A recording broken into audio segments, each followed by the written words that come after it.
नवरी मेये हिटलरला या मालिकेच्या 21 तारखेच्या भागात आपण पाहणार आहोत की एजेच्या रूमची लाईट अचानक गेल्याने लीला आणि एजे एकमेकांना धडकतात। त्यावर एजे लीलावर चिडतो, पण लीला सांगते, अंधारात तुम्हाला तरी मी कुठे दिसली? जाऊ द्या, तुम्हाला दिवसा ढवल्या तरी गोष्टी कुठे दिसतात? यश आणि रेवती खोटं बोलत होते, दिसलं नाही तुम्हाला? त्यावर एजे लीलाला गप्प बसायला सांगतो। इथे रेवती खूप रडत असते, तिला यशची खूप आठवण येत असते। सकाळी एजे बजर दाबून सर्वांना एकत्र बोलवतो। एजे सर्वांना सांगत असतो, श्वेता यशच्या साखरपुड्याची तयारी आपण सुरू करायला हवी। त्यावर दुर्गा मी पहिलाच तारखा काढल्याचं सांगते, कारण तिला हे लग्न लवकरात लवकर झालेलं पाहिजे असतं। एजे लक्ष्मीला गिफ्ट घेऊन श्वेताच्या घरी जायला सांगतो बोलणी करण्यासाठी। सरू लक्ष्मी जातात।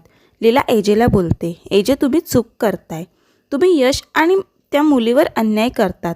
त्यावर दुर्गा बोलते, त्याचं कोणावरही प्रेम नाही, तुम्ही चुकीचा समज करून घेताय लीला आई। यशची बहीण मी आहे, त्याचं भलं कशात आहे हे मला समजत नाही का?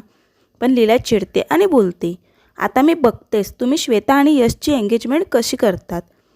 प्रेमापेक्षा शब्द महत्त्वाचा नसतो एजे, आणि तसं असेल तर मी तुम्हाला चॅलेंज देते, काहीही झालं तरी तुम्ही यश आणि रेवूचं नातं तोडू शकणार नाही।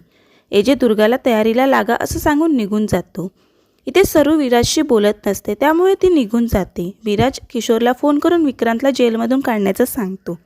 लीला आजीजवळ येते आणि आजींना बोलते, एजे सरळ साखरपुड्याची तारीख ठरवून मोकळे झाले।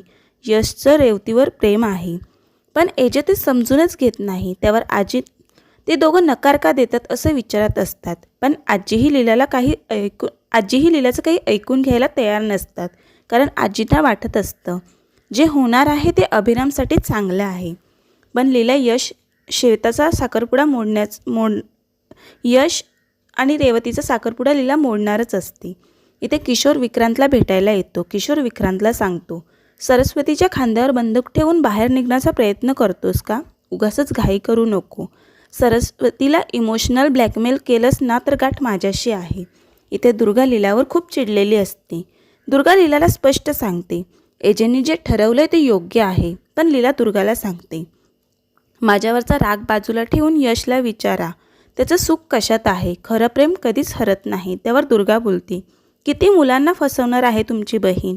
रेवतीचं हे पहिलं प्रेम प्रकरण नाही, एका लग्न झालेल्या मुलाबरोबर लग्न करण्याची स्वप्न बघत होती तुमची बहीण। आधी एजे आणि आता यशला अडकवायला निघालात तुम्ही, पण आता चारित्र्यहीन मुलीशी लग्न नाही लावून देणार मी माझ्या भावाचं। पण लीला तिने जे ठरवलं ते करण्याचं मनावरच घेते। इथे लीला कालिंदी मंदिरात येतात। कालिंदी लीलावर चिडते, ती यश आणि रेवूच्या लग्नाबद्दल बोलत असते। ती लीलाला सांगते, श्वेता यशचा साखरपुडा मोडायचास, रेवूच्या लग्नाची जबाबदारी तू घ्यायची, तुला हे करावं लागेल। कालिंदी लीलाला माहेर हवं असेल तर हे तुला करावं लागेल असं बोलत टॉर्चर करत असते। पण आता लीला श्वेता आणि यशचा साखरपुडा मोडण्यासाठी काय काय करेल हे पाहणं खूप रंजक ठरणार आहे। असेच रोज नवनवीन अपडेट जाणून घेण्यासाठी आपल्या चॅनलला नक्की सबस्क्राईब करा। थँक्यू।